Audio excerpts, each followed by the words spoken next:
Наше сегодняшнее расследование посвящено теме, очень важной не только для Беларуси, но и для общеевропейской безопасности. Теме, которая подвержена массовым спекуляциям и циничной лжи. Я не планирую размещать здесь ядерное оружие, производить здесь ядерное оружие, создавать и использовать это ядерное оружие против кого бы то ни было. Александр Григорьевич Лукашенко давно ставит вопрос о том, чтобы разместить на территории Беларуси российское тактическое ядерное оружие. О размещении в Беларуси ядерного оружия уже рассказывали многие средства массовой информации, представляя взаимоисключающие версии. И делали серьезные заявления официальные лица. Однако Белпол не только приведет свои аргументы, но и покажет документы, которые еще никто и никогда не демонстрировал. Также мы сообщим точное место хранения имеющейся у диктатора Лукашенко так называемой ядерной дубинки и покажем, как она выглядит, поэтому обязательно досмотрите это видео до самого конца.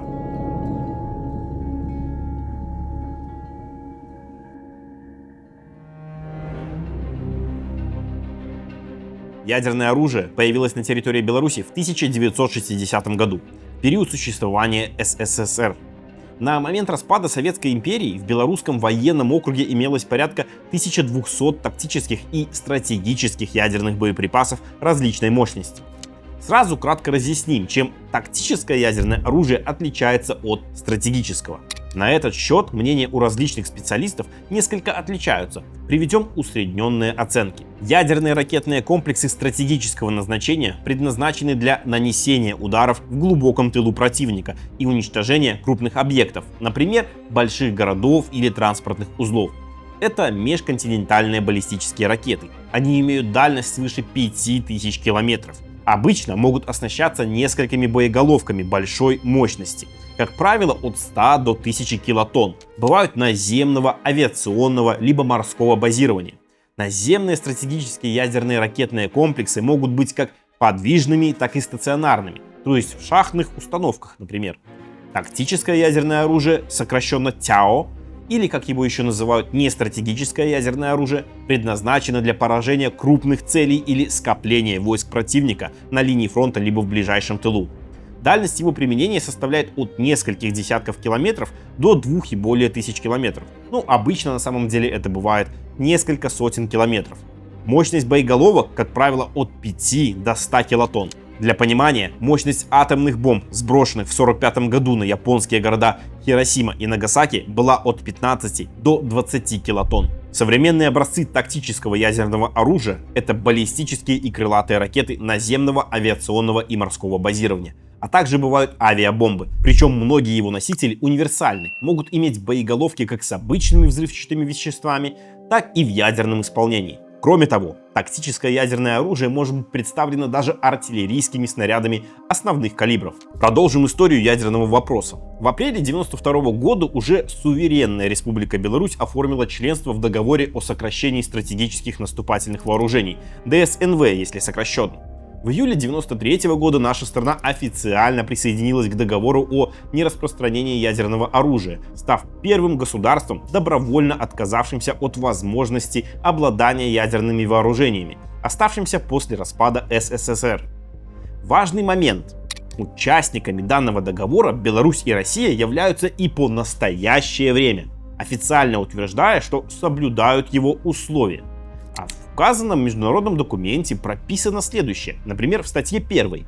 Каждое из государств-участников настоящего договора, обладающих ядерным оружием, обязуется не передавать кому бы то ни было ядерное оружие или другие ядерные взрывные устройства, а также контроль над таким оружием или взрывными устройствами ни прямо, ни косвенно. Во второй статье указано, что каждое из государств-участников настоящего договора, не обладающих ядерным оружием, обязуется не принимать передачи от кого бы то ни было ядерного оружия или других ядерных взрывных устройств, а также контроля над таким оружием или взрывными устройствами ни прямо, ни косвенно. Согласно принятому вектору на ядерное разоружение в статье 18 Белорусской Конституции 1994 года было закреплено, цитируем, «Республика Беларусь ставит целью сделать свою территорию без ядерной зоны, а государство нейтральным». Следующее знаменательное событие 27 ноября 1996 года с подъездных путей железнодорожной станции деревни Яцуки Дятловского района Гродненской области был отправлен в Россию эшелон с межконтинентальными баллистическими ракетами РС-12М «Тополь». Это были последние стратегические ядерные боезаряды, вывезенные с территории Беларуси. Тактическое ядерное оружие транспортировали в Россию еще в 1992 году.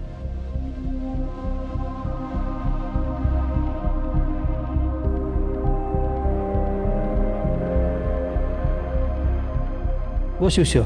Апошняя расійская ядерная ракета пакідае тэрыторыю Беларусі. З гэтага часу будем жыць без ядернай пагрозы, але і без ядернага зонтика. Што лепш, покажа час. Затем, четверть века, вопрос размещения в нашей стране ядерных ракет не поднимался на официальном уровне. Первый тревожный звоночек прозвучал 30 ноября 2021 года в ходе скандального интервью Лукашенко одиозному российскому пропагандисту Дмитрию Киселеву. Лукашенко врет много и постоянно, но это интервью отличалось особым цинизмом. Ну, например, как вам такое утверждение? Они придумали скотскую идею. Россия хочет напасть на Украину. Но это концентрирует фейк. Напомним, вскоре после этих слов российские войска вторглись в Украину. Причем основные удары были нанесены с территории Беларуси. Вот вам и фейк от Запада. Но вернемся к ядерной тематике. В указанном интервью пропагандисту Киселеву Лукашенко заявил следующее. Генсек НАТО Йенс Столтенберг заявил о том, что если Германия откажется от американского... Они перевезут в Польшу. Они перевезут в восточнее, но понятно куда, в Польшу. Да, тогда я предложу Путину вернуть ядерное оружие в Беларусь. Мы же на территории Беларуси к этому готовы. Я, как рачительный, извините, хозяин, ничего не разрушил. Все сараи стоят на месте. Понятно, что работа директором совхоза навсегда деформировала его мировосприятие. Но назвать ядерные объекты сараями – явный перебор даже для Лукашенко. Насчет их сохранности самоназначенный также соврал. На самом деле эти бывшие спецобъекты выглядят вот так. Как вам такой рачительный хозяин? Через месяц после данного интервью режимными СМИ был опубликован проект новой редакции Конституции Беларуси. В ее 18-й статье было исключено положение о стремлении к безъядерному и нейтральному статусу нашего государства. Данные изменения лукашисты провели в феврале 2022 года через так называемый референдум, результаты которого, как обычно, были сфальсифицированы. После внесения указанных изменений в Конституцию и последующего провала российского блицкрига в Украине, риторика Лукашенко несколько изменилась. Он стал разыгрывать из себя этакого миротворца. Вот что диктатор заявил 17 марта 2022 года в своем интервью японскому корреспонденту телеканала TBS Шигенори Канихира на тему возможного размещения в Беларуси ядерного оружия. Вы намерены разместить ядерное оружие на территории Беларуси? Президент России вас об этом просил? Если американцы, Франция, Британия разместят ядерное оружие в непосредственной близости к Беларуси, допустим, в Польше, Литве или в той же Украине, то я потребую от Путина вернуть нам то ядерное оружие, которое мы когда-то передали России. Я не планирую размещать здесь ядерное оружие, производить здесь ядерное оружие, создавать и использовать это ядерное оружие против кого бы то ни было.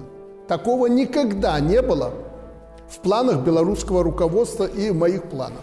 Затем более года тематика возможного размещения в Беларуси ядерного оружия не поднималась в публичном поле.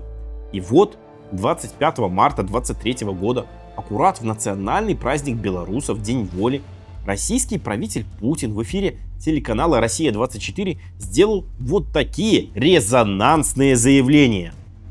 Александр Григорьевич Лукашенко давно ставит вопрос о том, чтобы разместить на территории Беларуси российское тактическое ядерное оружие. Мы уже помогли нашим белорусским коллегам переоборудовать их самолеты. 10 самолетов готовы для применения такого типа оружия. И 1 июля заканчиваем строительство специального хранилища для тактического ядерного оружия на территории Беларуси. В этих условиях может быть передано само оружие. А мы не передаем. Ни США своим союзникам не передают. Все, что президент Беларуси просил, все вопросы, которые он в этой связи ставил, они реализуются, и все наши договоренности состоятся в самое ближайшее время. Таким образом, речь шла о размещении на территории Беларуси именно российского тактического ядерного оружия, без передачи контроля над ним белорусской стороне, с соблюдением России условий вышеупомянутого нами договора о нераспространении ядерного оружия. Напомним, что статья 1 этого договора гласит, что государства, обладающие ядерным оружием, обязуются не передавать его и контроль над ним другим государствам. Указанное заявление Путина сразу было широко растиражировано российскими и иностранными СМИ. А вот Лукашенко и его пропагандисты как воды в рот набрали. Молчали по данному вопросу целую неделю, не знали, как и что сказать. И вот, наконец, 31 марта 2023 года в ходе так называемого послания белорусскому народу и национальному собранию незаконно захвативший власть диктатор высказался о размещении ядерного оружия в Беларуси. В складывающихся обстоятельствах и военно-политической обстановке вокруг нашей страны мною были активизированы настоятельно переговоры с президентом России Путиным по возвращению в Беларусь ядерного оружия. Именно по возвращению ядерного оружия, которое было выведено в 90-х годах. Вы помните, тогда на вооружении здесь стояли самые современные тополя, которые и сейчас в Российской Федерации. Насчет якобы возврата в Беларусь тополей, то есть подвижного грунтового ракетного комплекса «Тополь» стратегического назначения, Лукашенко соврал. Впрочем, это для него обычное явление. Ведь вопрос стоит о размещении в Беларуси не стратегического, а тактического ядерного оружия. Кроме того, на момент указанного заявления практически все ракетные комплексы «Тополь» уже были сняты с вооружения российских войск стратегического назначения, так как установленные сроки их эксплуатации уже давным-давно истекли. К концу 2023 года этот процесс был завершен вообще полностью. Так что вернуть в Беларусь стратегический ракетный комплекс «Тополь» попросту невозможно. В избежании путаницы сообщаем, что в настоящее время на боевом дежурстве в РФ еще состоит некоторое количество ракетных комплексов «Тополь-М», но это уже чисто российская суверенная разработка постсоветского периода, принятая на вооружение в 1997 году. И на территории Беларуси ракетных комплексов «Тополь-М» никогда не было. Следует отметить, что в ходе указанного выступления Лукашенко в свойственной ему наглой и лживой манере сразу же заявил претензии на распоряжение еще даже не прибывшим в Беларусь российским ядерными боеприпасами.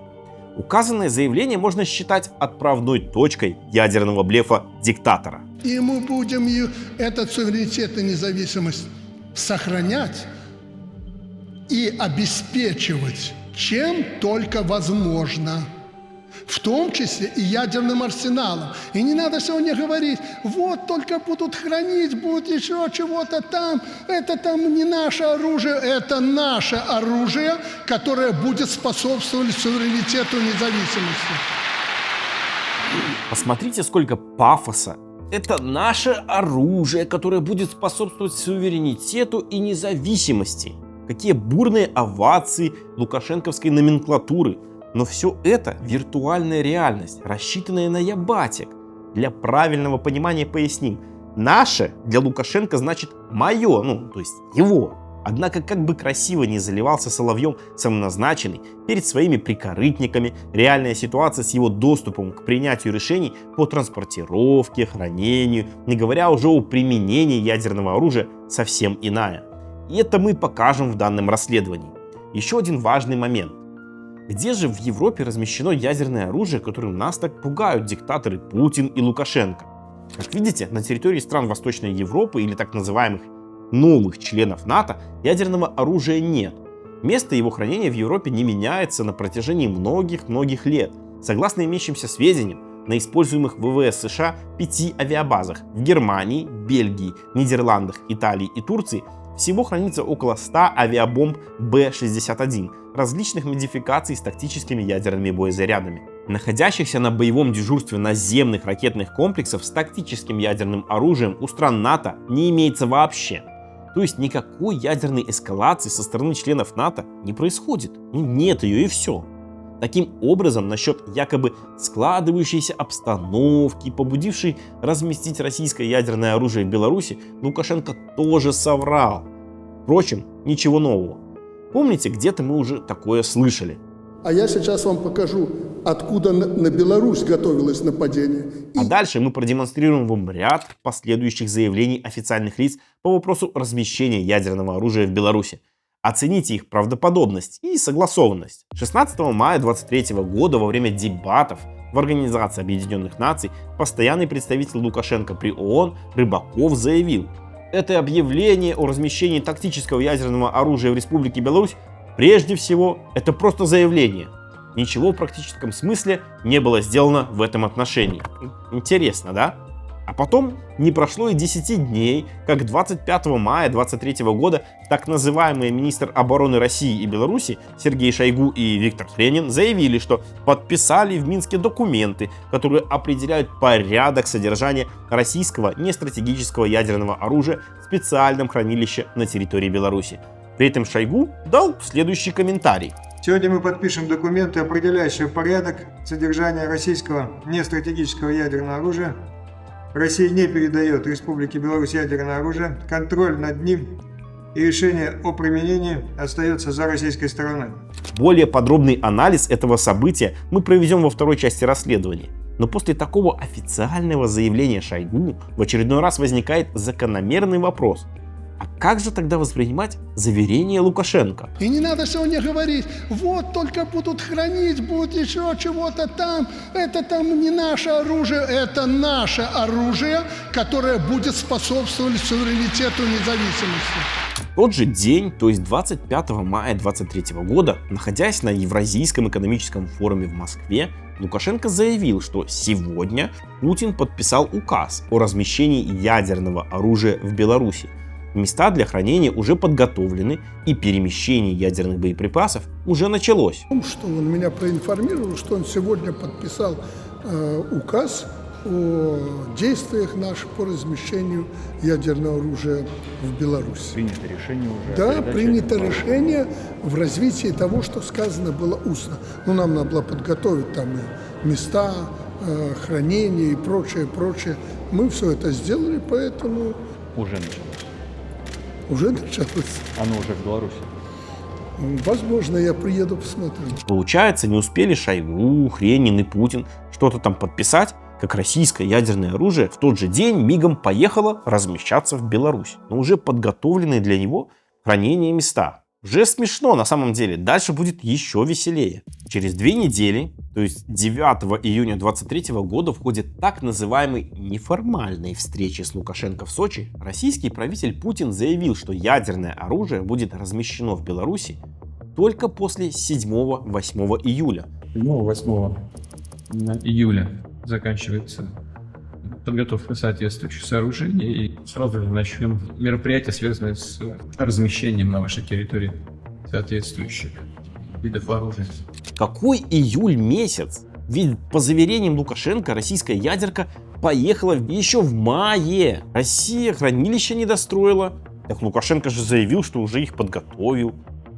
Не следит Путин за бредом, который несет его усатый коллега по диктаторскому цеху.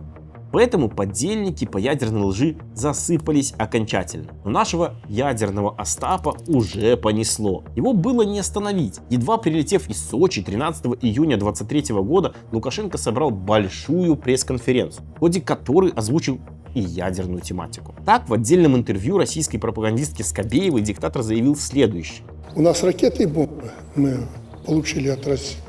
Бомба в 3 раза мощнее, чем Хиросима и Нагасаки. Как же не готовые, по словам Путина, ядерные хранилища? Посмотрите и сделайте выводы об адекватности Лукашенко. У нас же хранилищ этих, как собак в деревне. Серьезно, у нас их было много, мы их уже сегодня 5-6 это восстановили, будем больше восстанавливать. В ходе этого интервью случился явно незапланированный инцидент. Понимая, что Лукашенко нагло врет насчет якобы полученного из России ядерного оружия, Скобеева задает прямой вопрос. И смущенный бульбафюрер был вынужден сдать назад. Даже лукашенковское окружение поняло, что хозяин сел в лужу, причем конкретно. Оцените сами. А я прицеплюсь тогда к вашему слову. Вы сказали, уже получили от России бомбы и ракеты. Ну, не все. Потихоньку. Когда получим, свяжем тебе глаза, когда приедешь, без камеры, завезем в хранилище. После повторного заявления Лукашенко о доставке в Беларусь ядерного оружия, Путин вынужден был подыграть в конец завравшемуся партнеру. 16 июня 2023 года в ходе выступления на Петербургском международном экономическом форуме он заявил о доставке первых тактических ядерных боезарядов в Беларусь. Мы часть этого тактического ядерного оружия переместим на белорусскую территорию. Это произошло. Первые ядерные заряды доставлены на территорию Беларуси. Но только первые. У нас это первая часть. Но до конца лета, до конца года мы эту работу выполним целиком и полностью. Напомним, что всего неделю назад Путин утверждал, что ядерные боеприпасы отправятся в Беларусь только после 7-8 июля. Какие-то непостоянные эти диктаторы. Совсем плохо у них с памятью или что, вообще непонятно. Не будем вас утомлять дальнейшей хронологией высказываний данных деятелей. Отметим лишь, что о якобы полном завершении доставки в Беларусь ядерных боеприпасов Лукашенко заявил 25 декабря 2023 года на заседании Евразийского экономического союза в Санкт-Петербурге. Доставлены все заряды ядерные. Слушай, ну давно, еще в сентябре, по-моему, в октябре, в начале октября последнего. Все на своих местах. Все на своих местах в хорошем состоянии. Когда учение ближайшее? Каждый день учимся, каждый день. А теперь еще раз напомним и подытожим официальное заявление в отношении возможного размещения в Беларуси ядерного оружия. Вот какая картина получается. Такого никогда не было в планах белорусского руководства и в моих планах. Александр Григорьевич Лукашенко давно ставит вопрос о том, чтобы разместить на территории Беларуси российское тактическое ядерное оружие. Это наше оружие, которое будет способствовать суверенитету и независимости. Россия не передает Республике Беларусь ядерное оружие, контроль над ним и решение о применении остается за российской стороной. Ну, нам надо было подготовить там и места хранения и прочее, прочее. Мы все это сделали, поэтому началось перемещение ядерных боеприпасов. Уже началось. Уже началось? Оно 8 июля заканчивается подготовка соответствующих сооружений и мероприятия, связанные с размещением на вашей территории соответствующих видов оружия. У нас ракеты и бомбы мы получили от России. Бомба в 3 раза мощнее, чем Хиросима и Нагасаки. А я прицеплюсь тогда к вашему слову. Вы сказали, уже получили от России бомбы и ракеты. Ну, не все. Потихоньку. Когда получим, свяжем тебе глаза. Ну, как говорит один хитрозачесанный персонаж, тоже здесь урод. Белпол знает ответ на этот вопрос. Врут они все. А теперь давайте попробуем разобраться, имеется ли на самом деле в Беларуси в настоящее время тактическое ядерное оружие. Проанализируем события 25 мая 2023 года. Напомним, что в этот день так называемые министры обороны Беларуси и России Шойгу и Хренин заявили, что подписали в Минске документы, которые, цитируем, определяют порядок содержания российского нестратегического ядерного оружия в специальном хранилище на территории Беларуси. Сразу возникает ряд вопросов, на которые уже больше года нет вообще никаких ответов.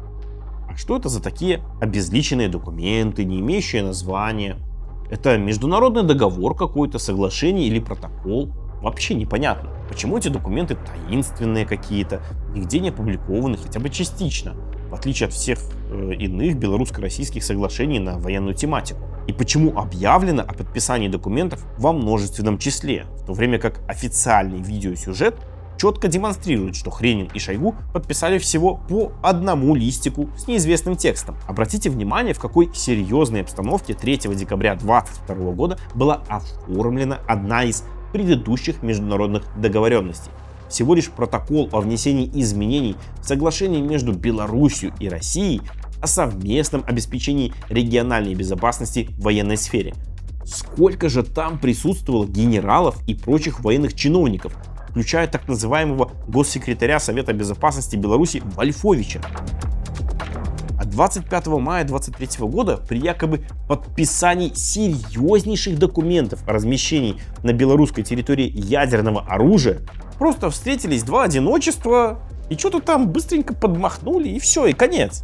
При этом Хренин так нервничал, что при зачитывании по бумажке своего выступления даже не смог выговорить слово «меморандум». В условиях несоблюдения гарантий безопасности данных Республики Беларусь в Будапештском меморандуме 5 декабря 1994 года. Но и это еще не все. В Беларуси и России существуют юридические нормы, в том числе определенные конституциями этих стран по порядку подготовки и согласования проектов международных договоренностей с обязательной последующей их ратификацией парламентами и подписанием президентами. Так вот, мы пока не нашли никаких следов в информационном пространстве, касающихся указанных процедур документооборота. В том числе отсутствует официальная информация о ратификации данного международного соглашения парламентами и подписании правителями России и Беларуси. Таким образом, 25 мая 2023 года Шойгу и Хренин либо разыграли спектакль, либо они подписали указанные документы в нарушении норм российского и белорусского законодательства. Сразу ответим по поводу возможных сомнений, что Шойгу не стал бы специально прилетать в Минск ради какой-то там инсценировки. Все дело в том, что 25 мая 2023 года в Минске проводилось заседание Совета министров обороны Организации договора о коллективной безопасности. И Шойгу прилетел именно на это обязательное к его участию мероприятие. Многие приведут аргумент, какие могут быть сомнения в наличии тактического ядерного оружия на территории Беларуси. Ведь лукашенковское войско получило из России оперативно-тактический ракетный комплекс «Искандер», который может применять ядерные боеприпасы. Проясним данный вопрос и даже покажем ранее не демонстрировавшиеся документы. Белпол подтверждает, что с февраля 2023 года из России действительно начаты поставки в Беларусь ОТРК «Искандер-М». Данный ракетный комплекс состоит на вооружении 465-й ракетной бригады Вооруженных сил Беларуси. Эта бригада, имеющая условное наименование «Войсковая часть 61732», дислоцирована в городе Осиповичи Могилевской области на территории военного городка Южный. Кроме ОТРК «Искандер», в ней также имеется на вооружении тактические ракетные комплексы «У». В первом полугодии 2023 года в Беларусь была поставлена одна батарея ОТРК «Искандер-М». Причем, по свидетельству наших источников информации, пусковые установки были не новыми и первоначально имели российские опознавательные знаки.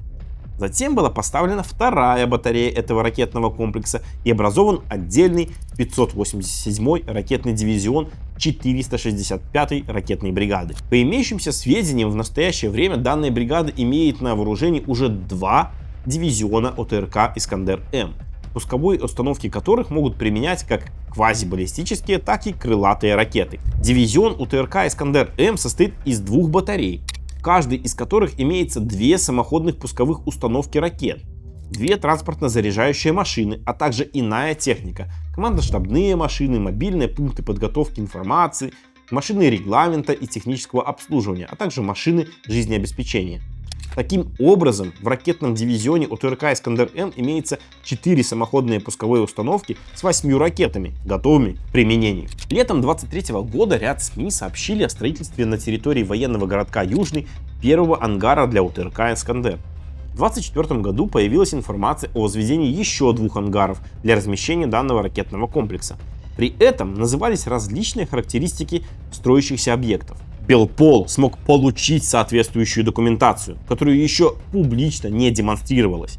И сейчас мы предметно и достоверно расскажем и покажем, что же на момент записи данного видеоролика возводится по месту дислокации 465-й ракетной бригады и сколько это все стоит. На территории расположения указанной бригады, которая, напомним, имеет условное наименование «Войсковая часть 61732», на основании секретного указа Лукашенко номер 589-С от 20 сентября 2023 года за счет средств белорусского бюджета производится масштабное строительство. Реконструкция здания столовой под пункт приема личного состава предварительной стоимостью 9 миллионов рублей, что по действующему курсу составляет 2 миллиона 800 тысяч долларов США. Реконструкцию казармы предварительной стоимостью 12 миллионов 350 тысяч рублей, то есть что-то чуть менее чем 4 миллиона долларов США. Капитальный ремонт склада предварительной стоимостью 1 миллион 500 тысяч белорусских рублей, то есть чуть меньше $500 000 США. Возведение 2 ангаров с пунктами технического обслуживания и ремонта для техники ОТРК «Искандер» общей стоимостью 28 миллионов 500 тысяч белорусских рублей или чуть менее 9 миллионов долларов США. Возведение 3 ангаров общей вместимостью на 100 машиномест со складом военно-технического имущества для ракетного комплекса «У» и иной техники предварительной стоимостью 6,5 миллионов рублей каждый. Итого 19 миллионов 500 тысяч рублей или примерно 6 миллионов долларов США. Строительство спортивно-тренировочного комплекса предварительной стоимостью 5 миллионов рублей или примерно 1,5 миллиона долларов США. Необходимо отметить, что стоимость строительства данных объектов, указанная на демонстрируемой схеме, дана на момент подготовки разработки проектно-сметной документации и без учета налогов. В реальности расходы будут выше, причем намного, что и произошло с затратами на возведение и оснащение 2 хранилищ для «Искандеров», которые выросли более чем в 2 раза по сравнению с предварительными значениями. Кроме того, на основании вышеупомянутого секретного указа диктатора для военнослужащих 465-й ракетной бригады, то есть войсковой части 61-732, за счет бюджетных средств возводятся 2 многоквартирных жилых дома по адресу город Осиповичи, улица Крыловича, дома номер 32 и 34. Заказчиком по всем вышеперечисленным строительным объектам выступает Управление капитального строительства Вооруженных сил Республики Беларусь. Внешне ангар с пунктом технического обслуживания и ремонта для техники ОТРК «Искандер» выглядит вот так. А сейчас мы продемонстрируем подробную схему данного военного объекта, которую смог заполучить Белпол. Эта схема никогда и нигде не публиковалась. Обратите внимание на размеры ангара. Длина 92 метра, ширина 24 метра.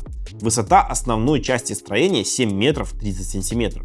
Высота помещения пункта технического обслуживания и ремонта 14 метров 20 сантиметров. Такие же размеры имеет и первый ангар для ОТРК «Искандер», построенный в 2023 году. Согласно схеме, в хранилище будет располагаться 8 единиц крупногабаритной техники, то есть 4 самоходные пусковые установки и 4 транспортно-заряжающие машины, а также 10 единиц иной техники. Это те самые командно-штабные машины, мобильные пункты подготовки информации, машины регламента и технического обслуживания, ну и, естественно, машины жизнеобеспечения.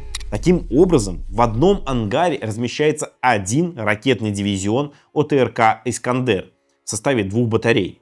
С учетом возведения 1 ангара для «Искандеров» в 2023 году и строительства еще 2 ангаров в 2024 году, 465-я ракетная бригада сможет иметь на вооружении 3 дивизиона с указанными ракетными комплексами. Однако наличие в лукашенковском войске ОТРК «Искандер» совершенно не означает, что на территории Беларуси имеется тактическое ядерное оружие, ведь штатным вооружением для данного комплекса являются ракеты с неядерной боевой частью. Согласно сообщениям различных источников, для ракетного комплекса «Искандер» разработаны тактические ядерные боеприпасы. Однако произведены они в небольшом количестве, и в Беларуси их наличие пока не зафиксировано. Кроме Беларуси, ОТРК «Искандер» поставлялся России и в другие страны. Так, 1 дивизион с 4 пусковыми установками был продан в Армению, где в ходе боевого применения в период Карабахского конфликта его реальная эффективность была невысокой. 3 дивизиона «Искандеров» с 12 пусковыми установками реализованы Алжиру. Но почему-то данные страны никто не называет ядерными державами. Также следует отметить, что пропаганда Путина, Лукашенко существенно завышает боевые возможности вышеуказанного комплекса, рассказывая, что ракеты «Искандера» якобы неуязвимы даже для самых современных систем ПВО. Но этот миф не на словах, а на деле опровергнут вооруженными силами Украины, которые регулярно сбивают как крылатые, так и квазибаллистические ракеты «Искандер» в ходе отражения российской агрессии. Как мы уже продемонстрировали, среди строящихся объектов на территории военного городка Южный в Осиповичах специального склада для хранения ядерных боеприпасов не имеется. Ремонтируемый наземный склад, расположенный возле казармы 465-й ракетной бригады не может выполнять функцию спецхранилища для ядерного оружия. И перечень работ по капитальному ремонту склада подтверждает это. Однако некоторые эксперты и СМИ полагают, что такой именно склад в настоящее время возводится на площадях 1405-й артиллерийской базы боеприпасов, расположенной возле деревни Большая Горожа. Данная артиллерийская база боеприпасов, либо арсенал, имеет условное наименование «Войсковая часть 42707».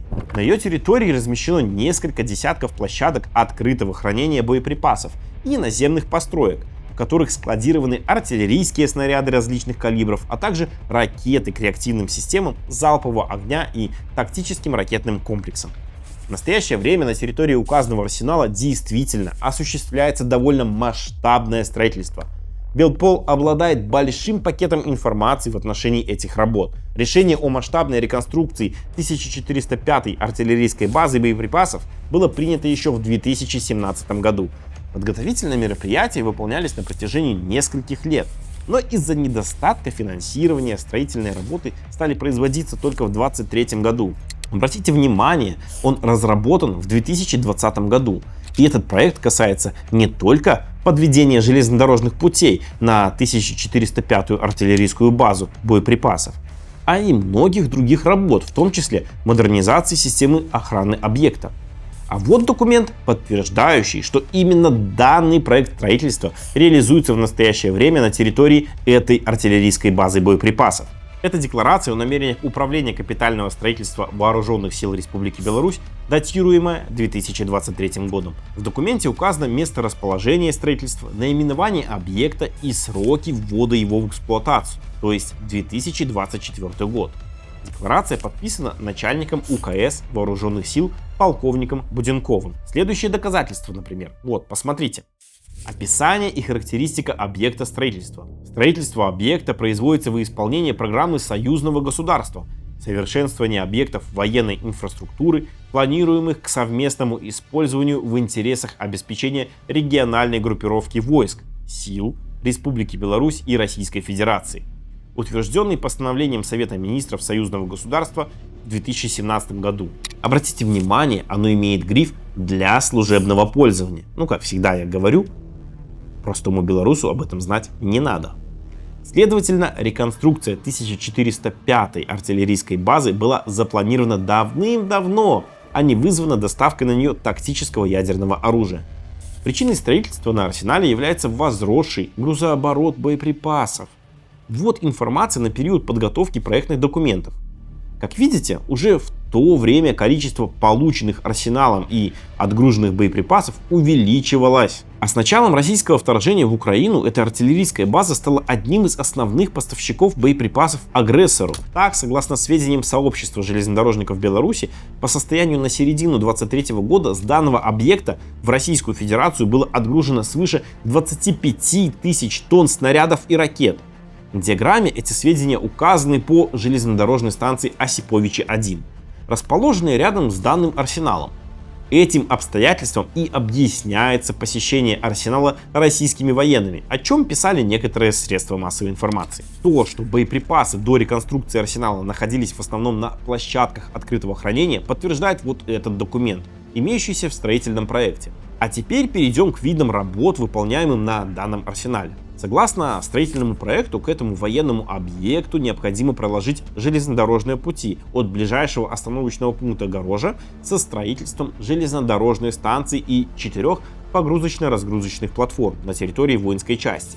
Также надлежит построить смотровые площадки, помещения для обогрева караула, сопровождающего железнодорожный состав, боеприпасы. Расчетная численность работников железнодорожной станции на территории арсенала — это 64 человека. Продолжительность строительства составляет примерно 12 месяцев, а его планируемая стоимость по состоянию на 2020 год 27,5 миллионов рублей, что на тот период составляло свыше 10 миллионов долларов США. Исходя из вышеизложенной информации, понятно, что данный арсенал является взрывоопасным объектом, на территории которого находится большое количество артиллерийских боеприпасов, выпущенных десятки лет назад, в том числе складированных на площадках открытого хранения. Персонал базы частично состоит из гражданских лиц. Уместно ли на таком объекте размещать тактическое ядерное оружие совместно с обычными снарядами и ракетами? По нашему мнению, нет. Согласно ранее продемонстрированным официальным заявлениям Путина и Шойгу, речь в них идет о размещении на территории Беларуси принадлежащего России тактического ядерного оружия без передачи контроля над ним белорусской стороне. В таком случае при перемещении в Беларусь российских ядерных боеприпасов они должны транспортироваться, храниться, обслуживаться и охраняться исключительно военнослужащими Российской Федерации. Причем не любыми российскими военными, а входящими в структуру 12-го Главного управления Министерства обороны РФ, то есть специального органа, отвечающего за техническое обеспечение, безопасное хранение и подготовку к применению ядерного оружия. Таким образом, российское тактическое ядерное оружие не может храниться лукашенковскими военными на объектах вооруженных сил Беларуси. Только российские военнослужащие могут отвечать за сохранность и применение российского ядерного оружия. Причем российский персонал не может быть малочисленным. Поэтому для хранения и обслуживания российских ядерных боеприпасов на территории Беларуси должна быть дислоцирована воинская часть 12-го Главного управления Минобороны РФ, располагающая подземными хранилищами, специальным оборудованием, транспортом и системами охраны. То есть фактически необходимо создание в Беларуси новой российской военной базы. Численность личного состава в такой воинской части, а это и штаб, и подразделение хранения и обслуживания ядерных боеприпасов, не менее одной транспортной роты и одной роты охраны, а также подразделение обеспечения. То есть должна численность составлять как минимум несколько сотен российских военнослужащих, плюс автотранспорт и бронетехника. Этого могут не понимать лукашенковские пропагандисты и его электорат, но должны понимать представители силового блока. Поэтому, чтобы хоть немного завуалировать свою ложь, диктатор 27 июня 2023 года, выступая на вручении генеральских погон своим опричникам, был вынужден сделать вот такое противоречивое заявление. Никакого ядерного оружия Вагнер охранять не будет. Там будут охранять и охраняют сегодня, поскольку уже часть ядерного оружия, не буду говорить сколько, большая часть завезена в Беларусь, они находятся. Удивительно, что не отследили. Охраняют россияне и белорусы. Работаем вместе, у нас опыта такого нет. Мы помогаем обслуживать это ядерное оружие. Оказывается, это мероприятие непростое. Обратите внимание на оговорку. То будут охранять, то уже охраняют. Все-таки вот сложно постоянно врать. Источниками Белпол фиксировалось периодическое наличие российских военнослужащих на территории вышеупомянутых 465-й ракетной бригады и 1405-й артиллерийской базы боеприпасов. Их присутствие на этих объектах объясняется мероприятиями по передаче лукашенковским военным «Искандеров» и организации отгрузки из белорусского арсенала в Российскую Федерацию артиллерийских боеприпасов. Что касается создания на территории Беларуси новой российской военной базы, либо размещения российской воинской части, обладающей выше приведенными возможностями по транспортировке, хранению и обслуживанию ядерных боеприпасов, то такой подтвержденной информации в настоящее время не имеется вообще. С хранением ТЯО разобрались. Теперь перейдем к вопросам по его применению. Диктатор Лукашенко утверждает, что это вообще не проблема для него. Вот что он заявил в вышеупомянутом интервью 13 июня 2023 года российской пропагандистке Скобеевой. Вот часто слышу, вот это российское оружие, без России ничего не применит. Слушайте, если начнется война, я что, буду смотреть по сторонам? Да нет. Снял трубку, где бы он ни был, он снял.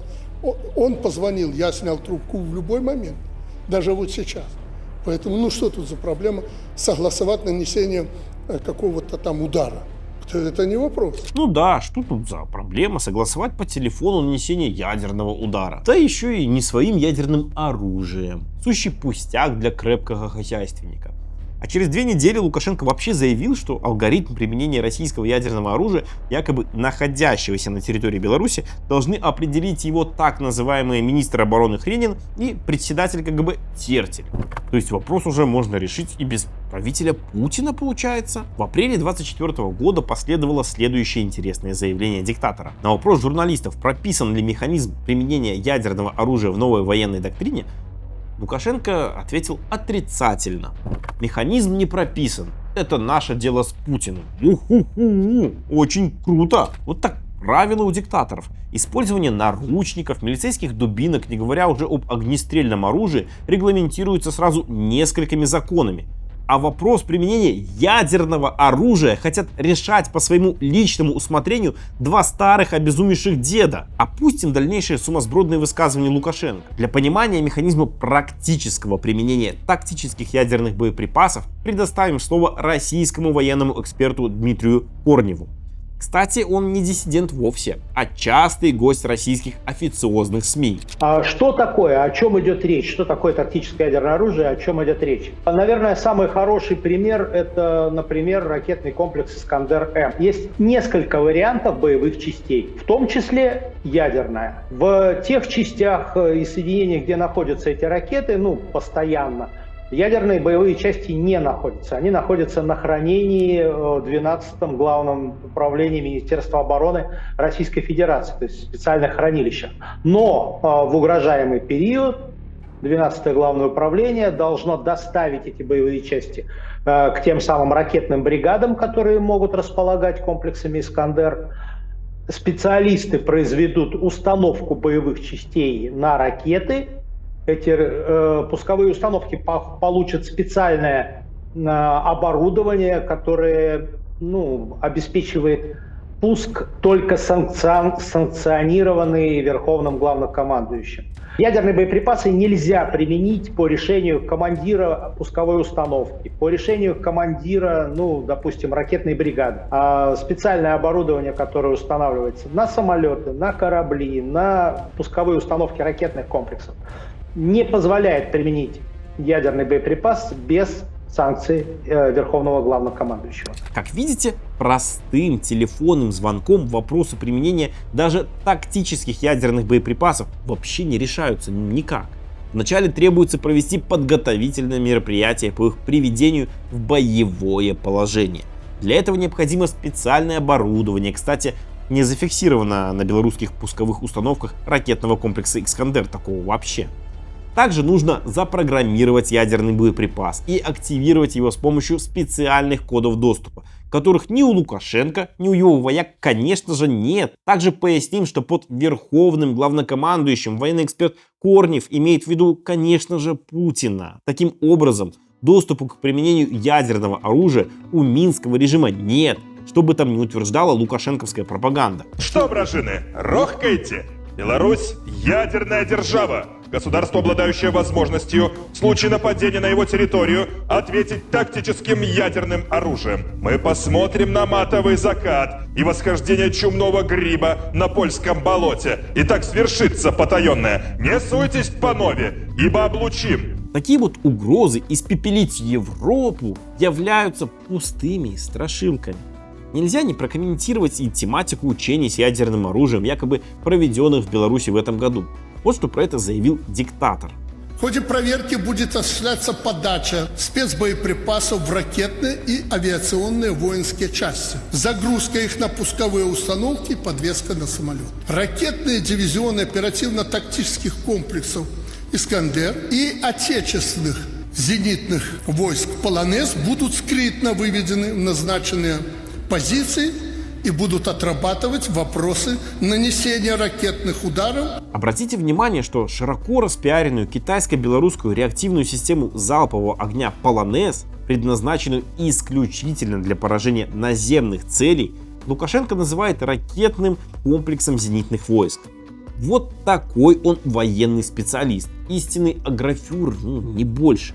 Это просто позорище, не смог даже понять и правильно зачитать текст с бумажки. А ведь это же белорусского производства, вообще-то. Но вернемся к учениям якобы с ядерным оружием. Вы слышали, что спецбоеприпасы должны быть загружены на ракетные пусковые установки и подвешены на боевые самолеты? Что же показала про эти учения режимная пропаганда? Полюбуйтесь на это. Сегодня получил распоряжение от главнокомандующего Вооруженными силами Республики Беларусь на проведение внезапной проверки сил и средств носителей нестратегического ядерного оружия.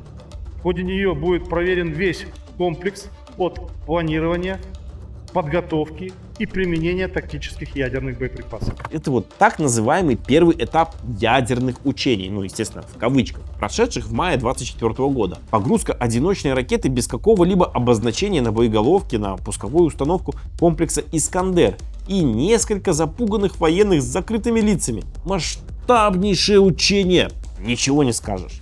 А где же представители 12-го Главного управления Минобороны России, отвечающие за ядерные боеприпасы? А где же личный состав и бронетехника российского охранения? Их просто нет, потому что и ядерных боеприпасов на самом деле там нет. Но дальше будет еще интереснее, поверьте. Эти вот видеокадры уже разбирали наши коллеги, но мы немножечко дополним этот анализ. Беларусь продолжает совершенствовать вопросы боевой готовности наших вооруженных сил. Укреплять военный потенциал нас подталкивают наши европейские соседи. Вот штурмовик белорусских ВВС Су-25 с заблюренными, якобы подвешенными ядерными бомбами. А далее этот самолет показан без заблюривания.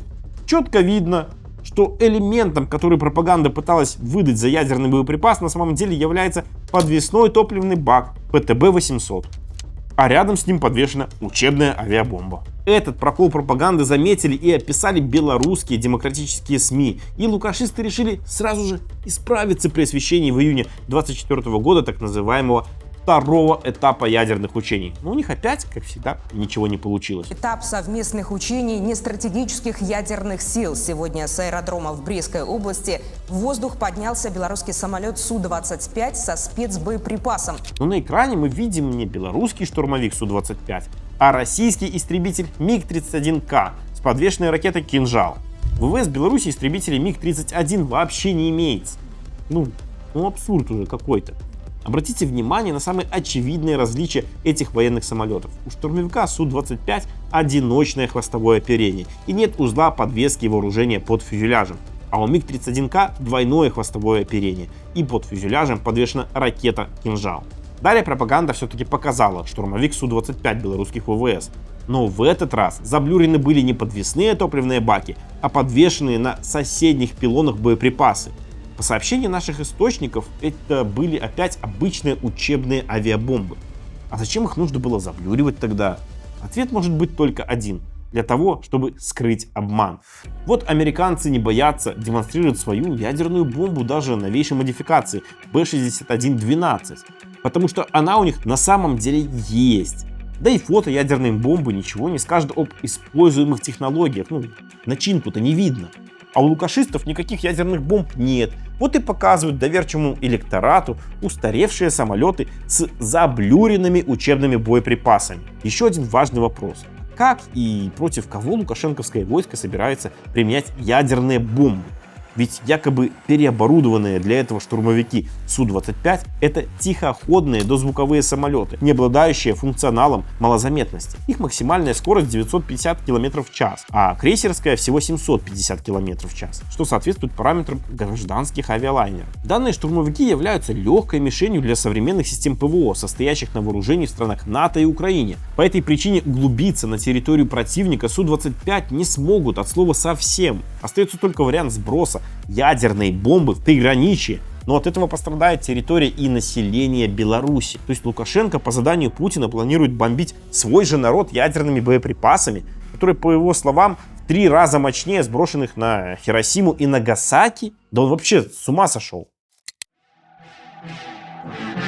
В настоящее время нет никакой подтвержденной информации и доказательств о размещении на территории Беларуси ядерного оружия. Многочисленные противоречащие друг другу заявления о доставке в нашу страну российских тактических ядерных боеприпасов являются элементами ИПСО режимов Путина и Лукашенко, направленные на запугивание населения европейских государств в перспективе начала ядерной войны в случае так называемого вмешательства в дела России и Беларуси. Под таким вмешательством этими режимами понимается активизация помощи Украине в отражении российской агрессии, а также существенное увеличение поддержки белорусского демократического движения. На самом деле, на момент записи этого видеоролика российское ядерное оружие на территорию Республики Беларусь до сих пор не доставлялось. Но мы не исключаем, что после выхода данного фильма Диктаторские режимы Путина и Лукашенко устроят очередную показуху. Пропагандисты сделают репортаж из якобы сверхсекретного хранилища. Тем более Лукашенко это обещал Скабеевой еще в прошлом году. Когда приедешь, свяжем тебе глаза без камеры, завезем в хранилище. Покажут доверчивому электорату муляжи ядерных боеголовок и даже подложат радиоизотоп к дозиметру, чтобы его показатели прям зашкаливали прям сильно. Но все это будет очередной фальшивкой.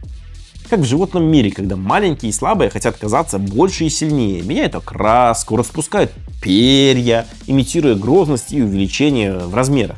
Так и доживающий свой век диктатор Лукашенко пытается примазаться к обладанию ядерным оружием, хотя бы тактическим, чтобы избежать наказания за совершенное им преступление.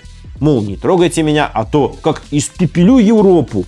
Однако вспомните сказку про Гудвина Великого и Ужасного, которого все боялись, а он на самом деле оказался заурядным трусоватым мошенником. Про то, что ядерного оружия на территории Беларуси нет, хорошо известно режимным военачальникам и пропагандистам, но они подыгрывают своему голому королю. Мы обучились обращаться с этим оружием, мы умеем уверенно его применять. Мы способны это делать, и можете не сомневаться, мы это сделаем. Но такие бравурные заявления лукашисты делают, так сказать, на службе. А своим родным и близким по секрету они говорят совсем другое. Поэтому информация о ядерном блефе Лукашенко все-таки просачивается. Вот послушайте, что отвечает блогеру Пауку насчет наличия в Беларуси ядерного оружия Виктория Муравейко, дочь вышеупомянутого лукашенковского генерала. Виктория Павловна, добрый день. Добрый день. Это из Комитета гражданской безопасности. Владимир Николаевич. Хотел спросить вас по вашему отцу. Скажите, Павел Николаевич часто вас дома пугает применением ядерного оружия? Нет, никогда. А почему он тогда заявил, что Беларусь применит такие ядерное оружие, если Польша будет себя не До дружить? свидания. В Беларуси нет ядерного оружия. До свидания. В то же время следует признать, что Лукашенко уже давно сдал Кремлю белорусский суверенитет. Поэтому доставить в Беларусь российское тактическое ядерное оружие на самом деле не представляет большой проблемы. Это можно сделать в считанные дни, только распоряжаться им будет российская военщина по своему усмотрению. Важно понимать, если российские ядерные боеприпасы все же разместят в Беларуси, то полный контроль за их хранением, обслуживанием, перемещением и применением будет у российской стороны. Минский режим влиять на это никак не сможет. Это мы уже проходили. Вспомните ситуацию с российским вторжением в Украину с территории Беларуси в 2022 году. Поэтому наличие на нашей земле российского ядерного оружия не увеличивает степень безопасности Республики Беларусь, а наоборот делает нашу страну и белорусский народ потенциальной мишенью для ответного, а может быть и для упреждающего ядерного удара. Задача всех здравомыслящих белорусов не допустить этого, так как в случае каких-либо ядерных инцидентов самоназначенный правитель будет способен лишь на вот такие заявления. Я был подвергнут жесточайшему давлению со стороны не только Запада, но со стороны президента России. И еще один момент. В самом начале этого расследования мы обещали показать точное место хранения лукашенковского ядерного оружия. Несмотря на все то, что было озвучено выше, Белпол выполняет свое обещание. В распоряжении диктатора действительно есть одна атомная бомба, и он имеет полную возможность ее применить. Только есть один существенный, маленький нюанс, который мы сейчас продемонстрируем. Прежде чем приступить к докладу о выполненных задачах в состоянии вооруженных сил, очень кратко я выполнить одну миссию по согласованию. Так точно. Ой, бомбу привез, а? Так точно, точно. По-другому смотрится. Я потом расскажу точно, как они чем отличаются и выглядят это уже. Ну вот, чтобы символично было, что это у нас все. Копия, да? Это копия первой самой ядерной бомбы, которая была изобретена в Советском Союзе. Хранится макет этой атомной бомбы в так называемом Дворце Независимости, расположенном в Минске по адресу проспект Победителей, дом 12. Другой атомной бомбы у Лукашенко нет и никогда не было. Впрочем, какое ядерное оружие можно доверить этой лукавой особе, если он за 30 лет правления даже нормально содержание коров на фермах организовать не может? Мы продолжим бороться с режимом преступника Лукашенко. Запомните раз и навсегда. Ничего не закончилось и не закончится, пока мы не победим. Живе Беларусь!